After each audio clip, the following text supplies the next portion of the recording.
Hi, my name is Doctor Warrick Bishop and welcome to my podcast and videocast station. Super excited today to have someone to talk to.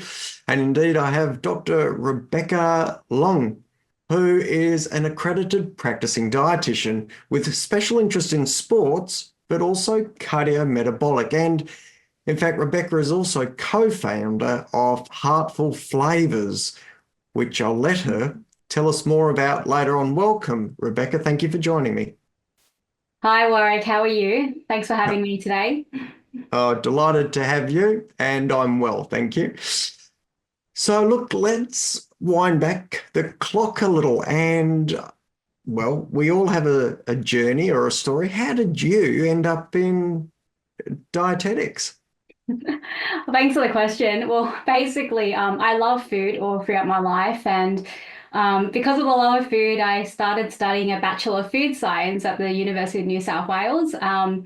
And at that time, I actually worked as a medical receptionist as a university student, and that's where I saw firsthand the importance of taking care of our bodies. So combining food and health naturally, it was just mastered. I did it was just nutrition, and then I did a master's in nutrition and dietetics at the University of Sydney. And following from that, immediately I saw patients one-on-one in practice. I also worked in various areas of dietetics, including like community health programs, supermarket nutrition, research, also outpatient hospital.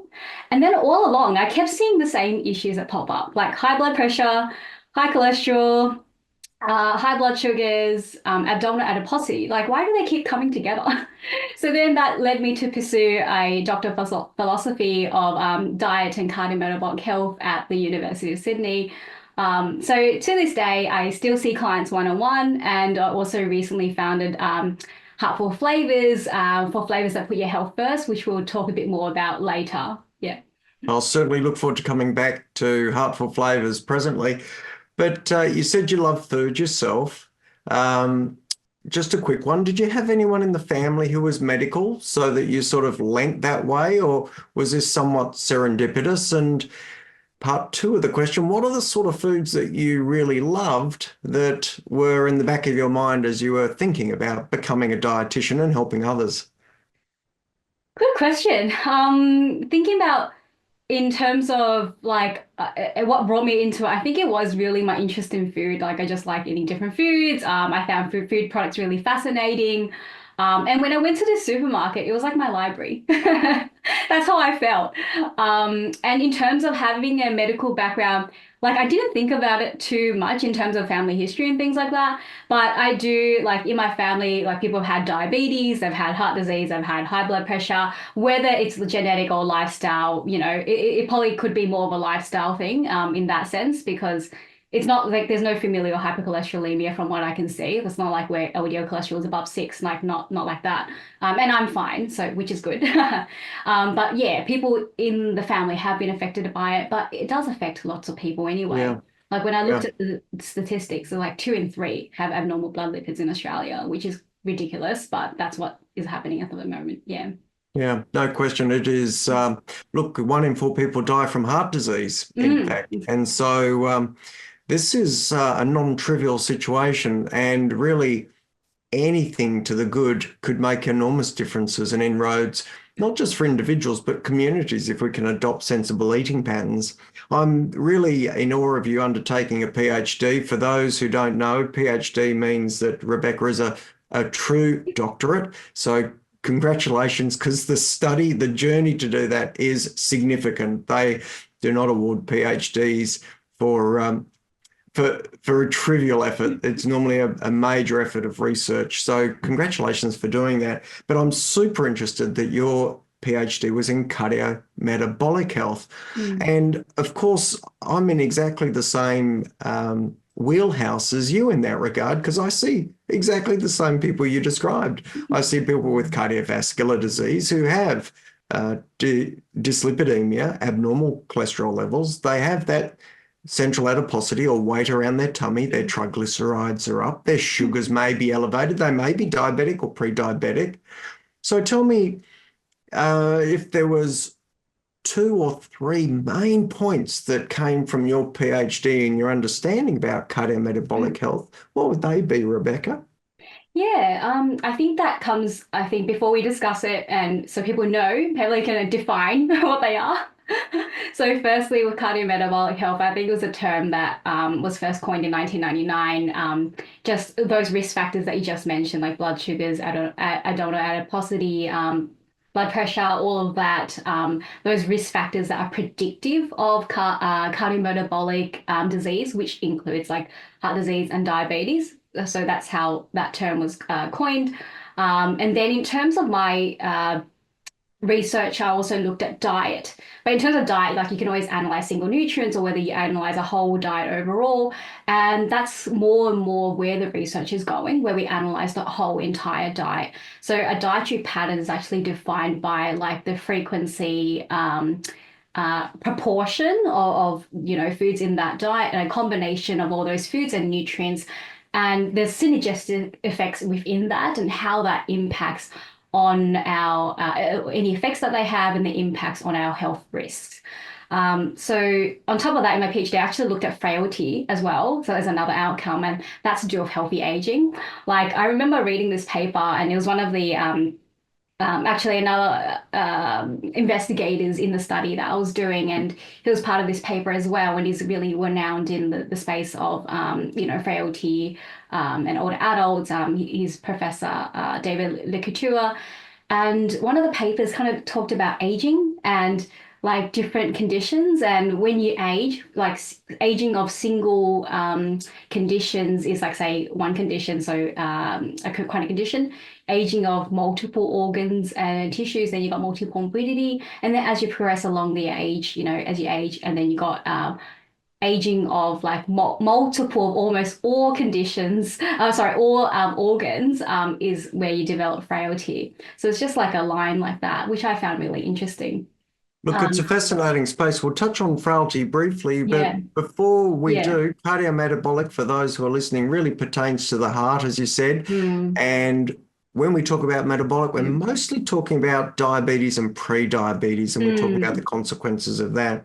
yeah. Rebecca, when you find someone with pre-diabetes, I know my general recommendation is for those individuals to reduce their carbohydrate consumption.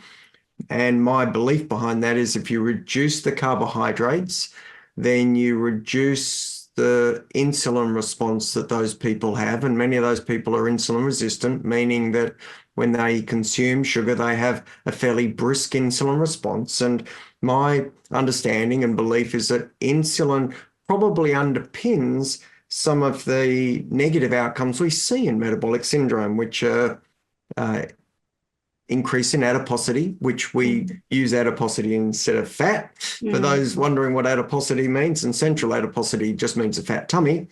We also think that insulin, I believe, probably drives inflammation as well, and is certainly linked to triglycerides, which of their own are often seen in conjunction with low HDL. So there's this total body picture, including the high blood pressure that you mentioned. So I often aim towards getting those blood sugars down by reducing carbohydrate consumption. What's your first step in that sort of arena? Yeah. So particularly, yes, if they have high blood sugar levels, like a lot of times I'll look at their diet and see, how their carbohydrate distribution is. So typically when you see a dietitian, if that is that, it will be carbohydrate control. So not necessarily cutting out everything with carbohydrates. That's not the point. It's more about knowing the portions and how much to have. Like for example, like breakfast, lunch, and dinners, you could be aiming, say, between 30 to 45 grams of carbohydrate, just to split it up, and maybe maximum 60 grams. And then mid meals, you might do 0 to 30 grams, depending on what you consume as a snack, whether there is carbohydrate there. So it might be zero, it might be something. Can I just jump in there, Rebecca? Were Yeah, you of course. saying 30 or 40 grams per meal, breakfast, lunch, or dinner, or 30 or 40 grams per day broken up into those three? Because there's a Yeah. bit of difference there. I just missed that. No, that's okay. Actually, at each one, like I would At say each that's one. maximal. Like Yeah. usually, even if I've seen people with that and they say they have high blood sugars and then they do that, they follow the recommendation. When they, they do their blood test a few months later, there will be improvements. Yeah. And you can also test like whether the carbohydrate you had enough is excessive, but because they have guidelines where, for example, 2 hours from once you start consuming meal from 2 hours, you can test it and see what your blood sugar levels are at. Yeah. Yeah. And we'll talk about this a Mm, little bit more. And mm. what I would really like to do is we've probably done 10 or 15 minutes even without trying. So what I'd like to do is tease out a little bit more on this cardiometabolic Mm, dietary discussion, talk a bit yeah. about cutting those carbs a little more, and then if you're open to it, perhaps bring you back for a second interview to talk about that frailty diet and to talk about heartful flavors. How does that sound? Yeah, yeah. We'll All see right. what can fit in.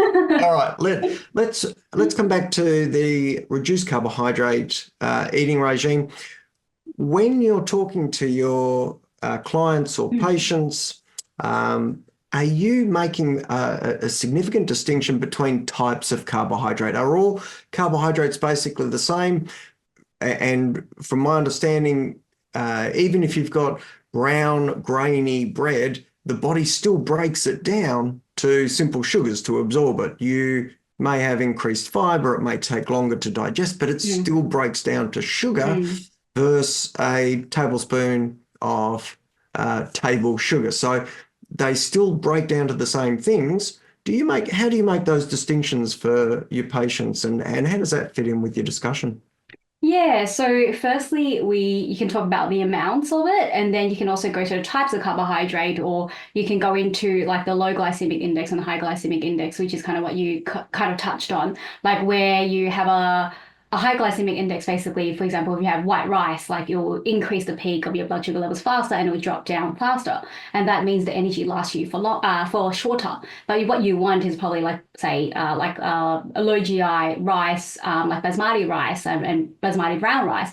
It can increase the blood sugar slower, so the peak is lower, and also it lasts longer, so the energy lasts you longer. So Another good just, I'll example jump is in there like, briefly, just for those listening, glycemic index, just as Rebecca alluded to, is a way we measure how quickly that particular food raises the blood sugar level in an individual. And exactly as Rebecca said, the high glycemic index foods are the ones that really pump up the sugar levels very quickly, and the low glycemic foods are the ones that release their sugar very slowly. They're far more complicated carbohydrates. And some of those more complicated carbohydrates releasing that sugar slower may well have less impact on insulin, perhaps. That's some of the thinking behind it, Rebecca. yeah, and I guess with whole grains as well, like that's where it comes in where we term it whole grains versus refined grains. And if you look at dietary patterns overall, most of them would always be recommending whole grains. None of them will be going for refined grains. And in addition to what you're saying, of course, obviously, if it's just the sugar itself, like which is mostly what you can find in the processed foods and snacks, like obviously those will be high glycemic index and affecting you in that way. But we do try to look at the foods overall, and obviously in a healthy dietary pattern we always limit the discretionary food, which is like high in fat, salt, and sugar, and those kind of processed foods. Yeah. Well, I think those other foods, in particular, the protein, the fats. I'm gonna wrap up here and we'll come Mm. back and we'll talk about those proteins and fats because they tie into frailty. And I think we're pretty well on the same page when we see cardiometabolic patients. We want them to reduce their carbohydrate consumption overall. We want to reduce that insulin exposure.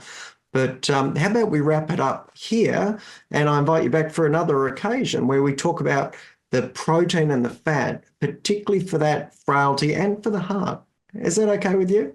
And yeah, well, yeah, definitely like with healthy dietary patterns overall, not just reducing carbohydrate consumption. It's just if it is excessive, then it's a point that we can make. But it's more about focus on the food groups that we have, and we can definitely talk about that more in the next session we have coming up. Thank All you so right, much. that sounds great. Is there anything else you want to add about cardiometabolic dietary advice or any of your one or two of your special hints or tips that you would really just like to share before we wrap up?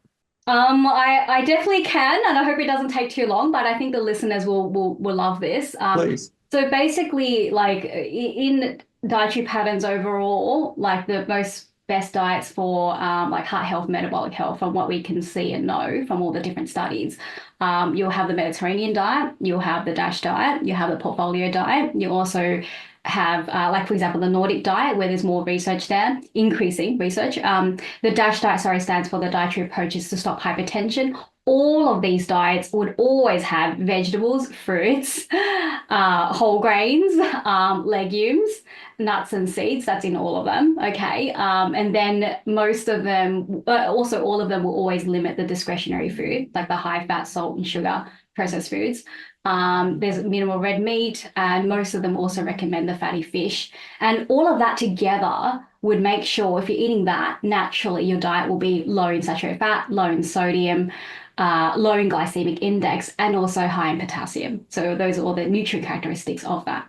Yeah, a real call out to whole foods, nutritious foods, and steering away from particularly excess animal product and saturated fat. So very sensible advice there. Thank you. Rebecca, I'm going to wrap it up there. I'd really like to thank you for sharing today. Thanks, Warrick. Thanks for having me. For those listening, I'm sure you've got as much out of this as me. Absolute delight to speak with Dr. Rebecca Luong. Thank you again for joining me. I look forward to the chance to speak again.